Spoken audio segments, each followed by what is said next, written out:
know, he moving like he in cement a little bit. You know what I'm saying? The loser is the Cowboys. They prove time and time again that stupidity is their brand. The Saints are $60 million over the cap. What's good, ladies and gentlemen, and welcome into yet another episode of the Fitz Take Podcast. I'm your guy, Jamarcus Fitzpatrick, but you know you can always call me Fitz. He is your guy, Elijah Nixon, a.k.a. E-Money, a.k.a. Eli, a.k.a. a fellow Connecticut over there in boxes with me right now. Guys, first of all, we want to thank y'all so much for, getting us to the point that you have on YouTube. Y'all continue to subscribe to the channel on YouTube as we're now currently at 660 subscribers. Getting to this point, it's something that we could have only imagined and thought of. So to be at this point, we are truly, truly grateful to be here at this point. Be sure to follow the Fitz Take Podcast feed wherever you listen to your favorite podcast. That's Apple, Spotify, iHeartRadio, and Apple Music. And also be sure to follow myself, Elijah, and my production company, One Way Productions, on social media. All of that will be linked in the description of this video here on YouTube. And if you're listening on podcast, then you can go to YouTube, find our social media platforms, and follow us as well. Elijah, this past week for us in Lafayette was full of snow. How was it for you getting a chance to cover your first winter weather here in the boot? It was cool, man. It felt like bits and pieces felt like home for the simple fact it was just snow out there, seeing how cold it was. But the best thing I seen was, the kids got a chance to play in it. I mean, I know my first time experiencing snow, we went out there and played football. Like, we played snow football, tackle everything. So yeah.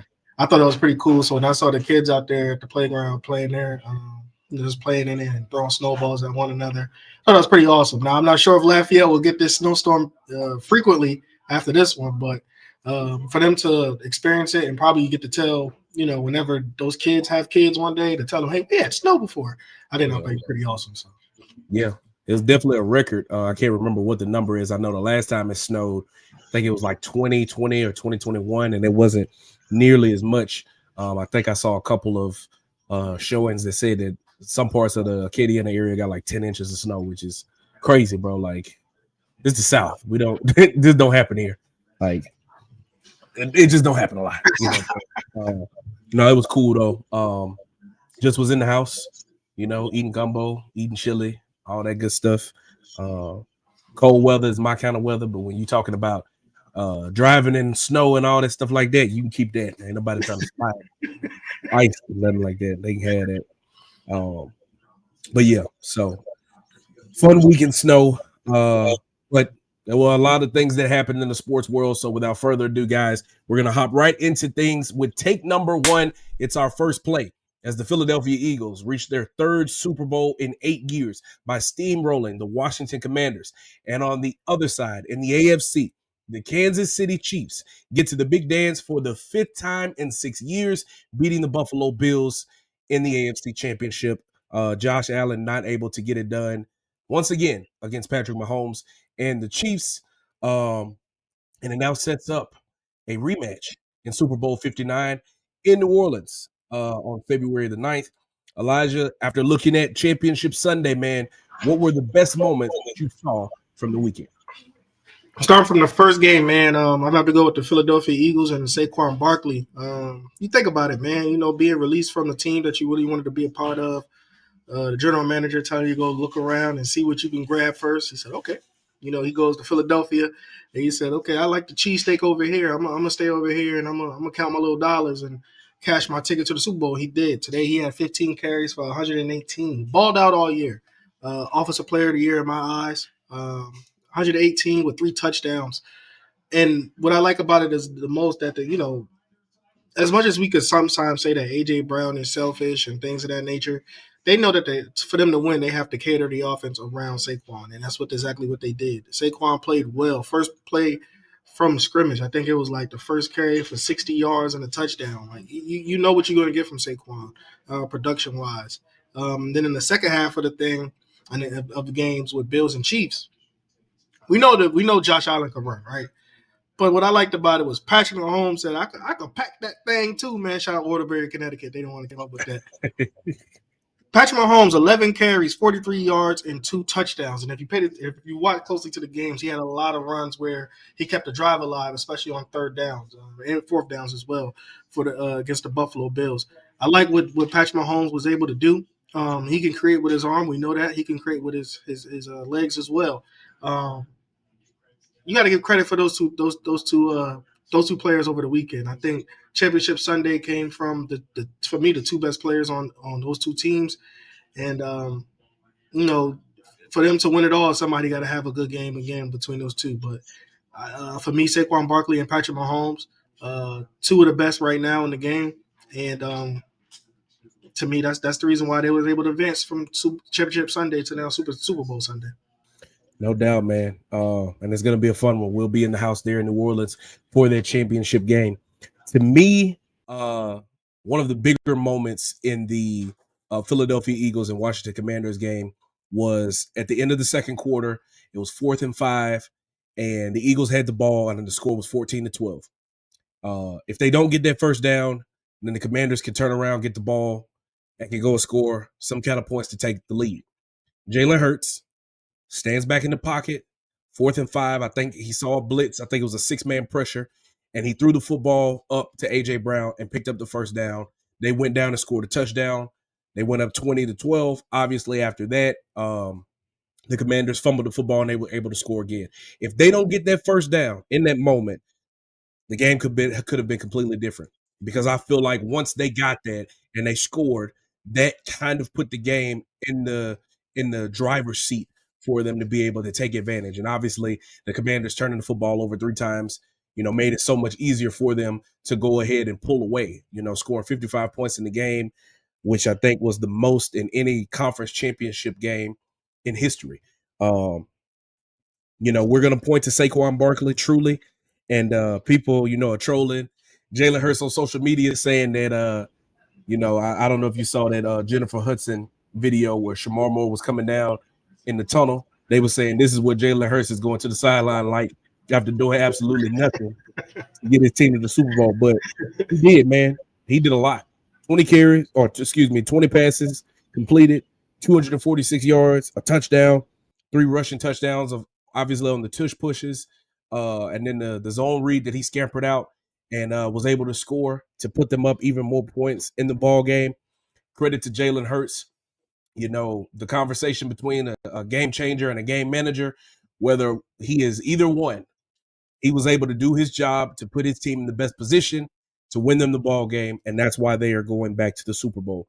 On the opposite side game in the AFC for the Chiefs, I have to tip my cap to the rookie, Xavier Worthy. After Tyreek Hill left, everybody was wondering what the Chiefs were going to do for a number 1 receiver. And then, everything happened earlier in the year with Rashee Rice getting hurt, being out for the year, and all these different things like that. And the brothers stepped up in the championship game. 6 catches, 85 yards, and a touchdown. Coming up with some big plays and kind of becoming a Tyreek Hill-esque type of security blanket for Patrick Mahomes, especially because, Travis Kelce can't wiggle like he used to. He moving like he in cement a little bit, you know what I'm saying? But the simple fact that rookie is able to play at the level that he has is why Patrick Mahomes is going to continue to be playing at a high level. You compliment him in so many different ways, whether you can toss him the ball on a jet touch pass, where you can give it to him on a little mesh concept like they did, picking up a first down, all those different routes, he can run them. I mean, Steve Sarkisian showed us that while he was at Texas, and now Andy Reid gets to use him as not just a gadget guy, but a true receiver that can go and take over a game for you. Buffalo lost the game, but also while I was looking at it, shout out to Mac Hollins for having some big plays in there. The catch he had on the score right before halftime to make it, I think it was 21-16. And then the third down catch, the 3rd and 8 catch that he had in the fourth quarter was big for them as well. And like we said, guys, the Super Bowl will be on February the 9th, 5:30 on Fox between the Kansas City Chiefs and the Philadelphia Eagles, a rematch of the Super Bowl from, I believe, 2 years ago it was, in 2023. I think it was. Yeah, 2023. Yeah. That's right. Arizona. Yep. It'll be a fun one, man. And we'll be keeping an eye out on that game in person as we will be there for it, watching the game and also watching Kendrick Lamar and SZA turn up there in the Big Easy, man. It'll be a fun weekend for sure. Guys, let's go ahead to take number 2 and make some forward progress as the Ohio State Buckeyes have simply not been able to get any rest since they won the national championship due to the world of the transfer portal that they're already facing pressure for their top tier talent. 2 players who are receiving aggressive offers are star freshman wide receiver Jeremiah Smith and fellow wideout Carnell Tate. According to a report from Pete Noakes of On3 Sports, Smith has received a $4.5 million offer. Plus, Carnell Tate gets $1 million plus offer to do the same.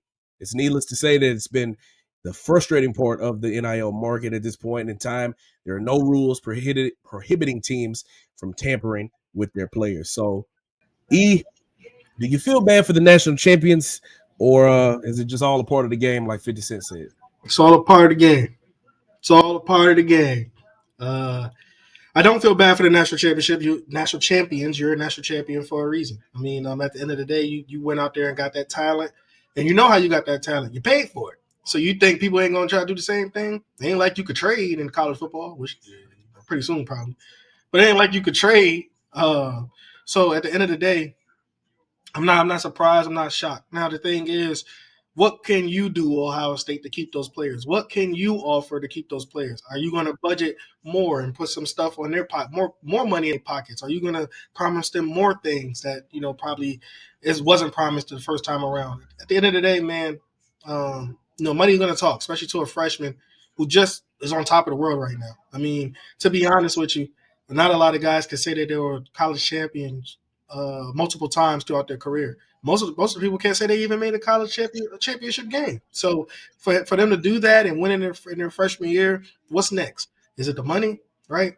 So you got to think, Ohio State. You got to put your best foot forward, and you got to figure out ways to, okay, how can we keep these guys? And if we can't keep these guys, how can we replace these guys? You got the money. You got your checks don't bounce. Trust me, your checks don't bounce. I know it don't. So you might as well go ahead and try to dig into your little piggy bank, pocketbooks, whatever you want to call it, and pull out that Chase card, that black card that Bow Wow had back in the day, and say, listen, this is what we can offer you. Hopefully, jump in the portal, and we can promise you that, we can find another quarterback to get you the ball, man. So this is what you got to do, Ohio State. You got to make sure, because if you're going to compete and win championships, expect your roster to be plucked every single year that you're competing for. Yeah, man, we talked about it multiple times. This is happening at all levels. This is not just group of 5 schools. This is not just happening to the FCS schools going to FBS schools. This is the Wild Wild West of college football. Until they can put parameters and different things to stop people from backdooring and talking to the offensive coordinator at the kids' high school that they played at, or talking to their agents and representatives, this is going to happen. So every single year, it is free agency. This is the new age of college football. We've said it on this show multiple times. You adapt or die. That's what it is. And I'm not talking about physically for anybody that starts saying that was harsh. I'm talking about phasing yourself out of the college football ranks. I was looking at the Pivot Podcast. Shout out to Ryan Clark, Fred Taylor, and Channing Crowder and those guys over there. Their episode they had with Nick Saban, and he, made it clear that it wasn't about the NIL and all this stuff like that. It was more about the fact that relationships weren't at the forefront of college football anymore. It was more about the money. It wasn't that he didn't feel he could compete with the new age of football, because the brother won a championship during the age of NIL and the transfer portal and all this stuff like that. But the thing is, you have to put your money where your mouth is every single year. And now that you're a national champion, we know you're finna get some bread, some extra money on. Yeah. You 4 pockets full. Little baby might not be using that no more, but I'll use it for him. You 4 pockets full. For certain. Now, is it fair that this tampering is happening? That these guys are literally, I don't even think 2 weeks removed from the national championship as we're recording this episode. Is it fair? It's not. But as 50 Cent said on Raising Canaan for the theme song, it's all a part of the game. And you got to deal with that. That's what you're going to face every single year. So Ryan Day, the athletic director for Ohio State, the president, the chancellor, the Nina, the Pinta, the Santa Maria, all of the people involved with Ohio State, y'all need to get together, pass the collection plate around, talk to your collective, and make this happen to make sure that you can keep a generational talent in Jeremiah Smith, because you finna lose Emeka Ibuka. You're probably going to lose Will Howard. Quinshon Judkins is already declared for the draft. Travion Henderson's gone. I think the tight end, G. Scott, declared for the draft. So you're going to lose some pieces. That's a piece that you cannot lose. That's the big piece of chicken. That's the piece that you just don't give up without a fight. So we not feeling bad for them boys over on this end. I know Ryan Day was calling out the NCAA because he was saying that there's no parameters around it and stopping it. But until they put defense around it, you got to play in their backyard. It is what it is. So we'll keep our eyes on that and see if anything develops, if anybody hits the portal for Ohio State, if Jeremiah Smith leaves. We shall see. He is very much capable of doing that, and he has earned the right to do whatever he may well pleases, be one of the best college football players and receivers in the country. All right, guys, let's go ahead and go to take number 3. We're talking about the head coaching cycle in the NFL. Elijah, 2 of the 8 new head coaches from last year's coaching cycle made the postseason this year. We'll see if any can get it done next year from this cycle, as there were 7 jobs available. 6 of them have been filled. The Patriots go and get Mike Vrabel. The Bears get Lions offensive coordinator Ben Johnson. The Jets get defensive coordinator, Lions defensive coordinator Aaron Glenn. The Jaguars, in a very shiesty type of way, get Buccaneers offensive coordinator Liam Cohen. The Raiders go and get Pete Carroll off the couch. The Cowboys get Brian Schottenheimer. They promote him, and the Saints are the only ones left. Who are your winners and losers of this coaching cycle?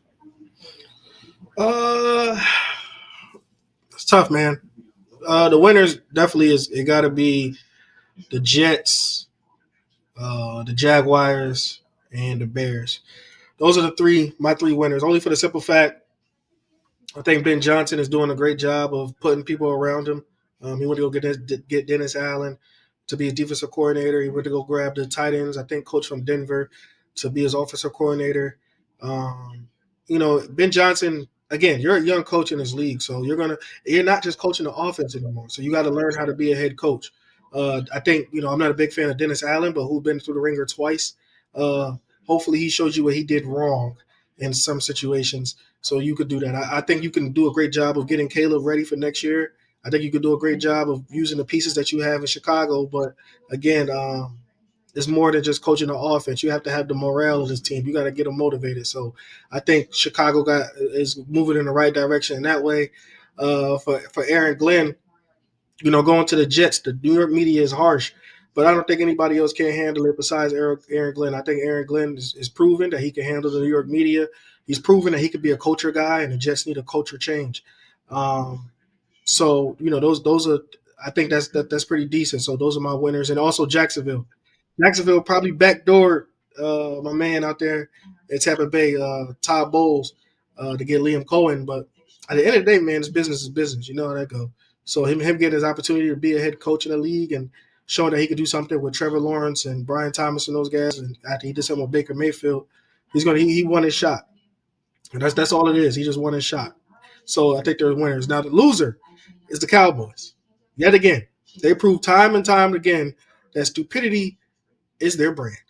There is nothing that they can't do that makes me happy, that makes me say, that makes me say, that's great. There's nothing that they do. From Jerry Jones saying whatever he wants to say, to basically now him going to get Schottenheimer. Schottenheimer Shotty was a good coach when he was with the Jets and he had Mark Sanchez and those boys. And last year, I mean, the offense on the Cowboys didn't jump off the wall. I mean, you just promoted somebody who ran the offense with Mike McCarthy, who didn't call the plays. Mike McCarthy did, and you went to go grab somebody that you know not going to be much different in 2025. I mean, you fired Mike McCarthy for what reason? For the reason you thought you was going to do what? And that's the thing that kills me with Jerry Jones. I mean, I know that he's probably one of those guys that got rid of the diversity thing with his company. But Get him out of here. Met our quota. But at the end of the day, man, like if you want better results, man, you have to do better with your organization. And right now, you just prove time and time again that you're not. It's your show, and right now, Jerry Jones, your show sucks. So I think the Cowboys lose yet again. Not drafting. I'm sorry, promoting Shotty as the head coach, and on top of that, I just don't see them doing anything that was. I don't see them doing anything that moves the needle in 2025 for Dallas. Yeah. I'm gonna agree with you on the loser, and I'm gonna get to that in a minute. One of the winners that I like is the Raiders. Obviously, I wish AP would have gotten a better shot at the head coaching opportunity that he was given, only getting one season there in Vegas. But you go and you get a proven winner. Now you go and get him off the couch, which he's probably not your long term answer because the man is 70 something years old. So his days are numbered, not only in coaching but in life. Come on. Let's be for real, bro. I'm just saying. We don't know. I ain't God. You know how long Pete Carroll could live to be 152. But I tell you what, he has more days behind him than he has in front of him. But when you look at the AFC West, Andy Reid, who's going to the Super Bowl again, Jim Harbaugh, who went to the national championship, Sean Payton, who's won a Super Bowl, and Pete Carroll now have combined 20 conference championship appearances and 9 Super Bowl appearances. You go and get a proven winner right out the gate. This ain't no young whippersnapper. This ain't no old time coordinator that this is his first job. This is somebody that has won at every level. He won at USC. He won with the Seahawks. And now you're bringing him to Vegas. You're rolling the dice. You're gambling. You're going along with the theme of the city by getting an older coach and seeing that he would be the long-term, answer to your franchise. However, by you getting a veteran head coach, it puts you in a great position because he drafted Russell Wilson. So he knows what a talented quarterback looks like. You need a quarterback. So he's going to know which quarterback needs to be drafted for the team. He's built up a franchise before with the Seahawks. He was the architect, not the play caller, but the head man behind the Legion of Boom, a named defense. You know how good you got to be a named defense? The Purple People Eaters and all that stuff like that. The Legion of Boom. He was the head coach while that was happening. So you add a veteran coach to the mix that has won a championship. It puts you in a position to win. Now, are you just a quarterback away or a few pieces away from winning a Super Bowl? Absolutely not. You got some more work to do. But I think Pete Carroll is the man for the job to get it done. In terms of losers, first I want to address Mr. Liam Cohen. You're a winner in the fact that you're going to get a chance to be a head coach and get your shot. But the way you went about it, brother, was very much loser mentality. So the whole scenario was like this. The Bucs had been operating as if Liam Cohen was returning as their offensive coordinator. They offered him to be the highest paid coordinator in league's history. The contract was never signed. He ghosted the Bucs. He spent the day in Jacksonville meeting to become the next head coach. And when Todd Bowles finally got him on the phone, he told him that he had been in the doctor's office with his sick child. Now, whether his kid was sick or not, that's neither here nor there. But in the great words of Tony Braxton, brother, just be a man about it. Talk to the phone. Brother, I want this job. And of course, the whole situation with the general manager, the Jaguars, he was considering the job. He didn't want to be with their general manager, so they got rid of him. And then he reconsidered and went with the job. That's cool. But tell him, hey, y'all, I appreciate you for putting the money on the table for me and trying to make me the highest paid coordinator. I'm finna go and take this job over here. I appreciate y'all. Be a man about it, bro. So to me, that's some loser mentality. He not a loser, but that's some loser mentality stuff.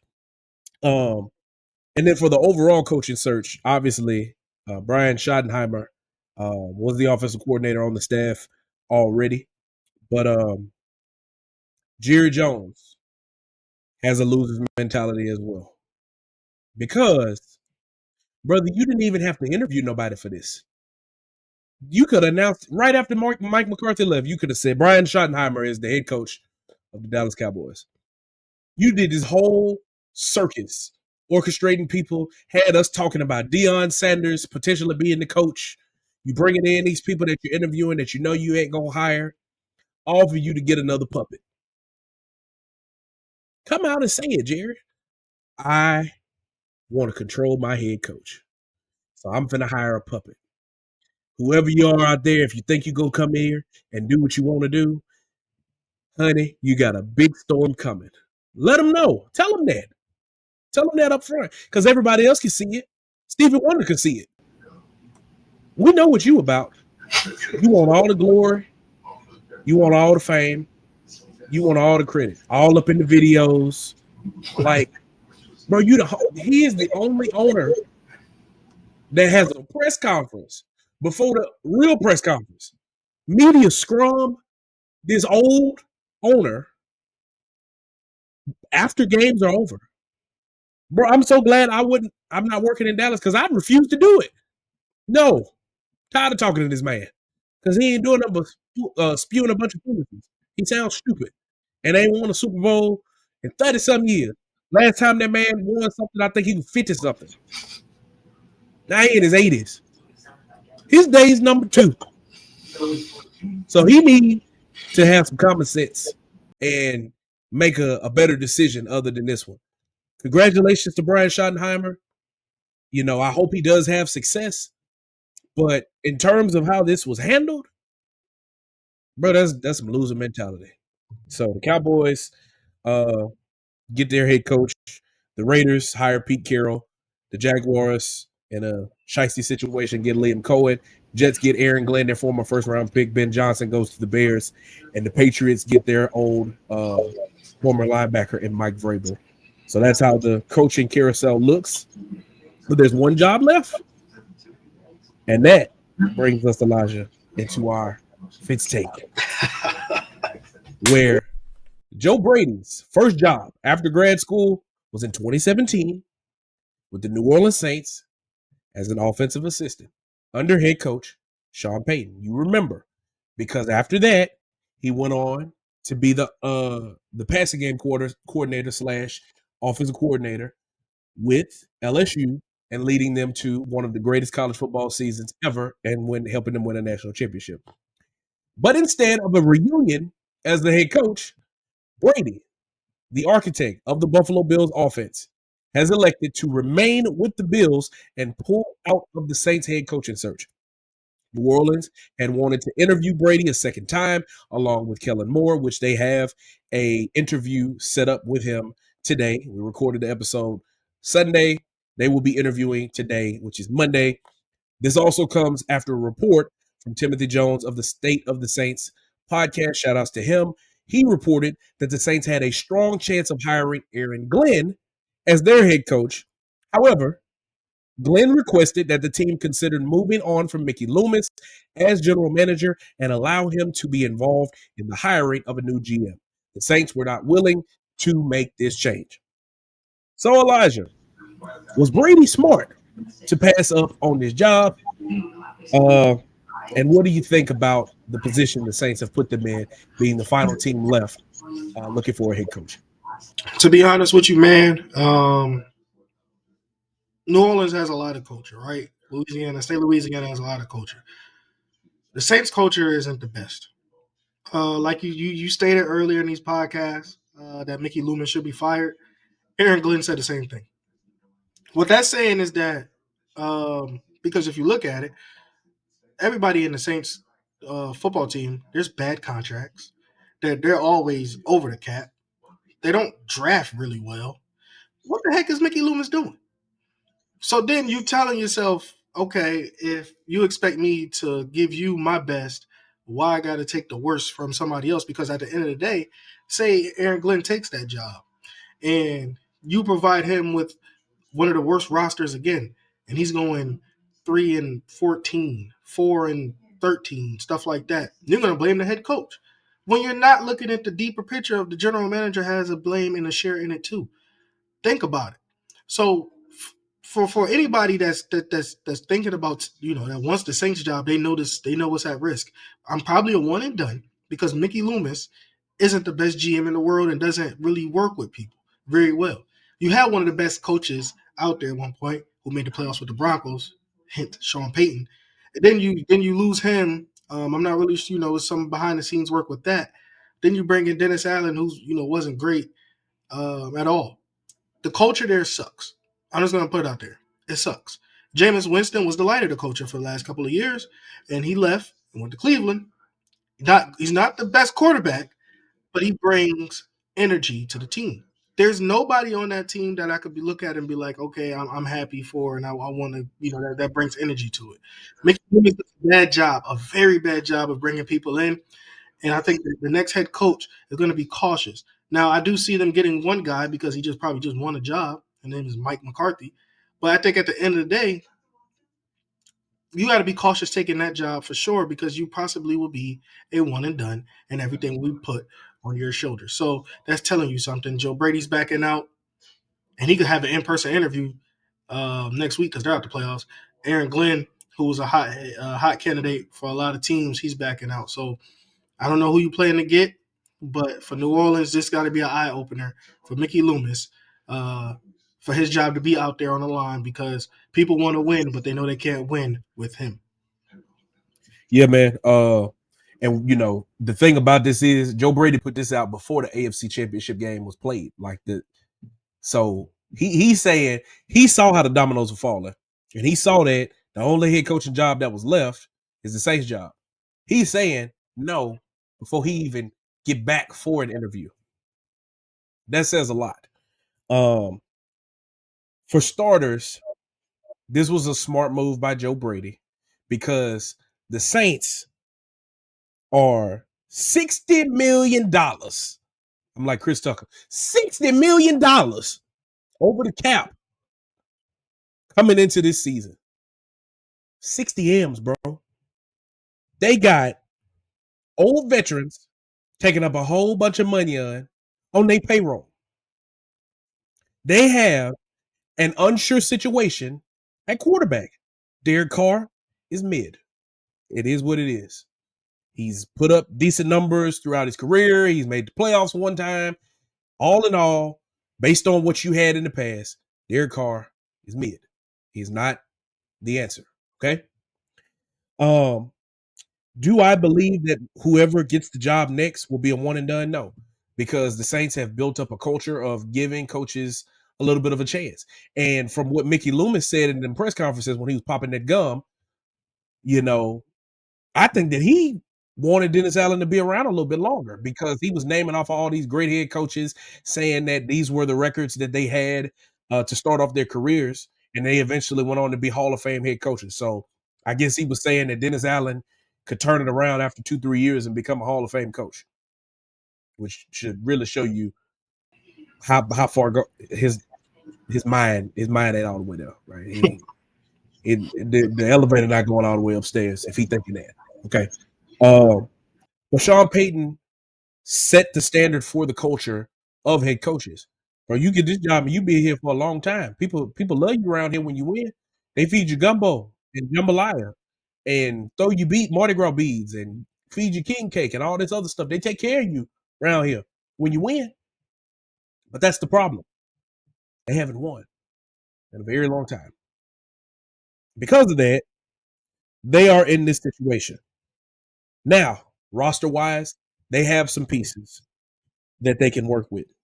But when you look at up top, Derek Carr, he's a $50 million cap hit. Cam Jordan, $23 million. Taysom Hill, $17 million. Eric McCoy, $16 million. Demario Davis, $17. Ryan Ramczyk, who hadn't played and is probably going to retire on paper, $23.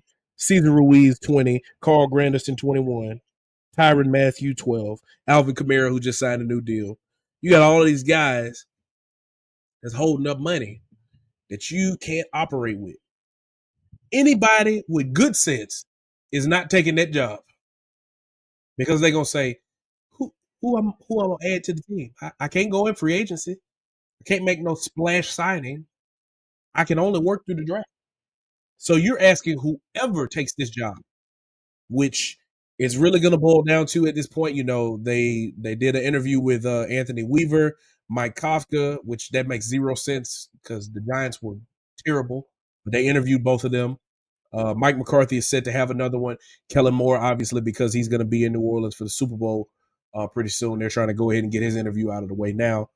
I think it's a two-man race between McCarthy and Kellen Moore. But whichever one of them get that job, hey man, you got a lot of mess to climb over. A lot of it. You got to figure this thing out. Both of them obviously being offensive-minded guys is something that a lot of Saints fans are wanting. They want somebody that can electrify the offense, very similar to what Sean Payton had in the past. And I get that. But at the end of the day, you just need somebody that can come in there and win. You need somebody that can come in there that can get you back to somewhat close of what you were, because the NFC South ain't no gauntlet. It's always that division where 1 to 2 games, a 10-7 record, 11-6, maybe a 12-5 wins you the division. But it's never no Minnesota Vikings, Detroit Lions, Green Bay Packers, NFC North this past year division. It's not like that. No, them days gone. That's back when Cam Newton and Jameis Winston and Drew Brees was going at it. No more. So I don't blame Joe Brady. He's in a much better situation in Buffalo right now. They played in the conference championship, obviously losing. But he has an opportunity now to sit back, wait for a better job to come open. If the Bengals start off horrible again, Zach Taylor will be gone. That's a much better situation with somebody that he is familiar with in Joe Burrow and Jamar Chase. I wouldn't be surprised that if he's not sitting back and waiting for that job to come open.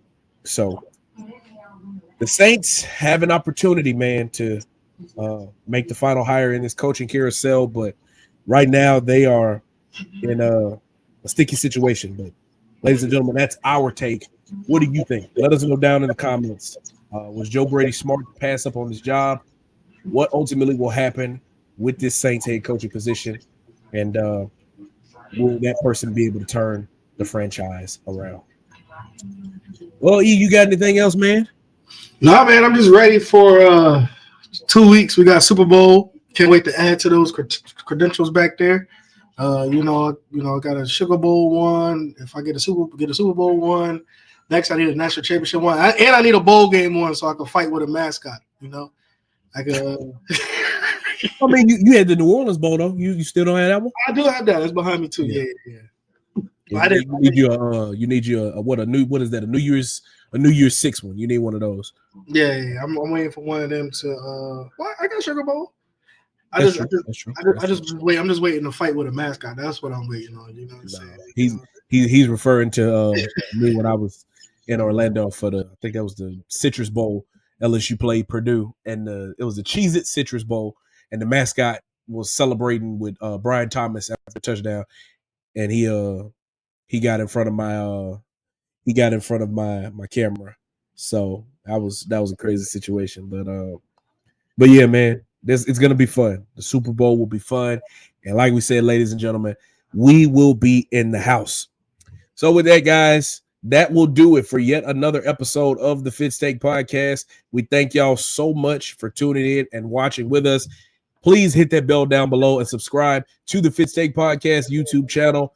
Also, be sure to follow us on wherever you get your favorite podcast, whatever feed you get it from. That's Apple, Spotify, iHeartRadio, and Apple Music. We would greatly appreciate that. Also, follow myself, Elijah, and my production company, One Way Productions, on social media. All of those links will be linked down in the description of this video. So with that, guys, signing out for Elijah Nixon, I'm Jamarcus Fitzpatrick. We'll see you guys next week. Thank you so much for watching this clip of the Fitz Take Podcast. Be sure to like this video and also subscribe to the YouTube channel. And also follow me and Elijah on our social media platforms. They will be linked down in the description. And remember, every episode of the Fitz Take Podcast will air right here on the YouTube channel every Monday at 2 p.m. Thank you so much for watching, and we'll see you next time.